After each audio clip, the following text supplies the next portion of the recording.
That nigga capping. That shit was on purpose. You can't go live without pushing like 4 or 5 buttons. That nigga capping, bro. You gotta push like 4 buttons to go live. You know how you pocket down somebody and you be like, oh, I called you by accident. yeah, because you had to get a joint. You pocket down a lot, pause. Because it's just you hit the button. Live, you got to go to Instagram. Then you got to go to post. Then you got to go to live. Then they make sure that you sure you want to go live. Yeah. You got to hit 4 things to go live.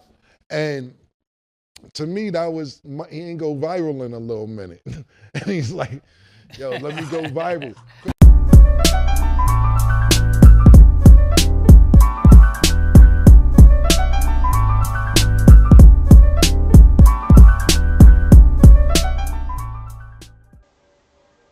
What's going on there, guys? We back with another one. Today I want to talk about Shannon Sharpe a little bit more. Now, you know he had his Nightcap roast yesterday, but I want to talk about something else that he kept going back to throughout that live stream.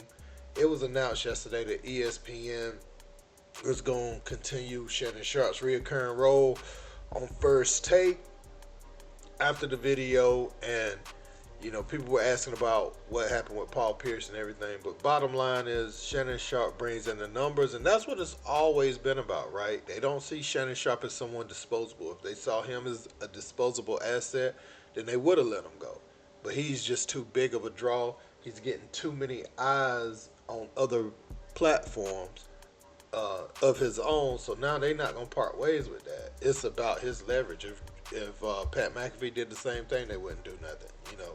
So that's that. But Shannon Sharpe talked about some of the things he lost, including a top-notch interview, hundreds of millions of dollars, and he also addressed Camron Mase because Godfrey had brought up what they had said, that they felt like it was staged.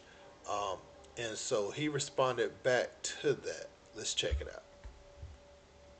But you mean to tell me you think I'm willing to risk 6- and 7-figure sponsor deals, 6- and 7-figure advertising deals, and between $100 and $200 million just to refute something, a rumor that you're going to believe one way or another, it doesn't matter, but I'm going to lose that. And they're like, you know what? That man was willing to lose $200 million. Ain't no way he gave. Y'all, how dumb do you guys sound? I mean, I want you guys, because there are some guys that have, because everybody that does podcasts, Lavelle, they don't make money. You don't make money unless you got advertisers and sponsors. That's the way you make money. Brother. If Ocho, you're absolutely right. Let's just say, for the sake of argument, I was an upstart podcast and I wanted to get people's attention. Now, okay, that makes sense. Now it makes sense. Now you have a legit argument. All y'all that's talking about I did this for stage, I'm on top of you. Pause. I'm on top. Hey, okay, let's just say we climbing a mountain and I'm at a higher stage than what you guys are. Right.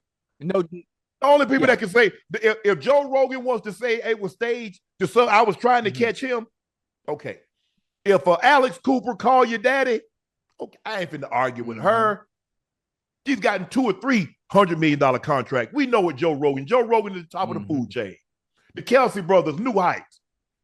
But bro, who just to refute a rumor would be willing to forego potentially $100, $200 million? I've got 6-figure and 7-figure sponsors that said, well, I'm sorry, Shannon, we don't know if, we should continue this relationship. So I'm just going to say, hey, but I want to shoot down that rumor. At least now I lost $100 million, $200 million. They ain't going to think I'm gay because who would have did that? If he would have gay, he wouldn't even. Really, y'all? I think. I'm going to ask you what I asked Lavelle just a moment ago. Godfrey,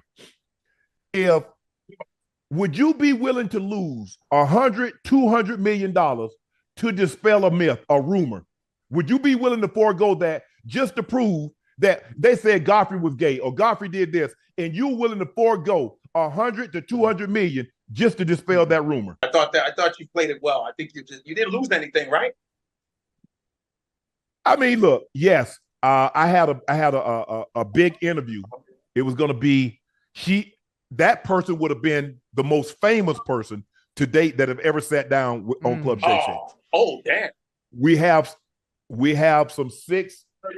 and 7-figure sponsors that are uncertain if they want to continue the relationship with Ocho and I and myself on Nightcap. I mean, on Club Shay Shay. Come on, man. So yes, there is some things that have been lost. But you know what?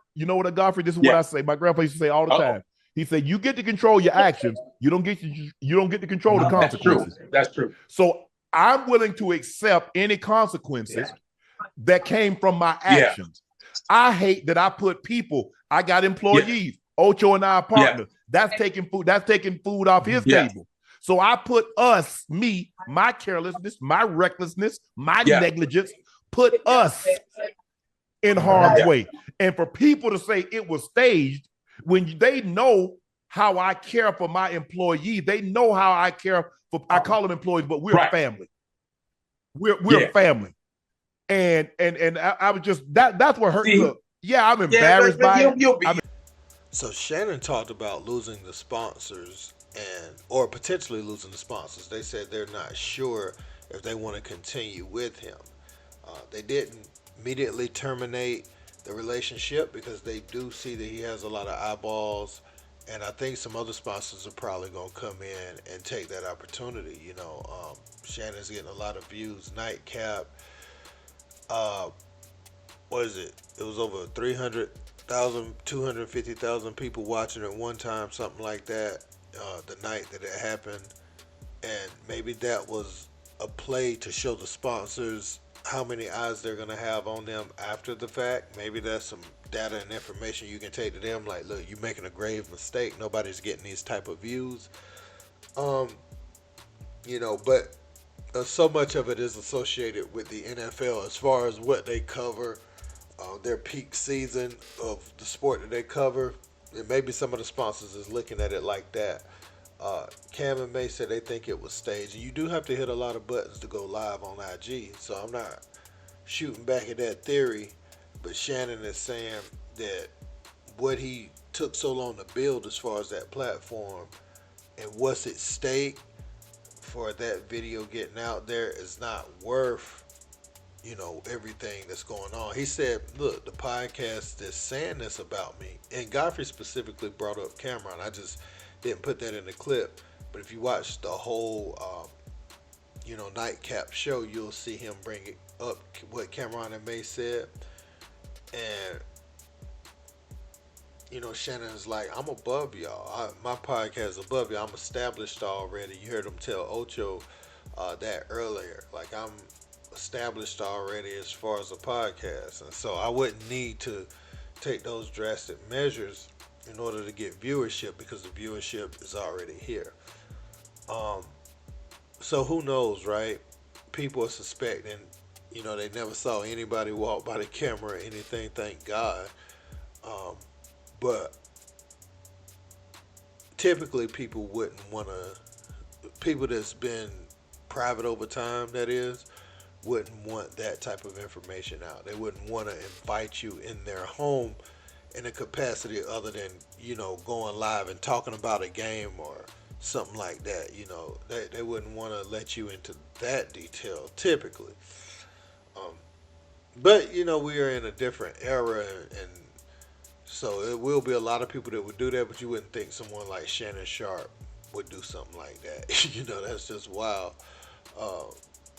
But yeah, he talked about some of the things he lost, man, and I guess that comes with the territory. And he kept saying on the stream last night that he can choose his actions, but he can't choose the consequences for those actions. So that's a part of it. And I'm pretty sure that's a part of why he's laughing and crying. And I think it's ironic that he told Ocho about being unprofessional. Ocho was a little late. Now, $100-200 million going down the drain. Granted, you are the engine behind the platform, but it's a little humility in that you have to have, because you were just telling someone about being unprofessional, and now potentially $250,000 gone down the drain, and your biggest interview, which I don't think it would have been big as Cat Williams on. I can't imagine nobody would have been, but he said the person it would have been was the biggest person that was gonna come on there, and he was like, "Nah, you know, I want to fall back from that because I don't want to do that." So who do y'all think that person was that would have came on Club Shay Shay? That he said this is the biggest person he would have ever had sit across from him. He's like, "Nah, you know." And so, man, that's crazy. That's crazy. But let me know what you guys think in the comments. Don't forget to like, share, and subscribe. Till next time. Peace.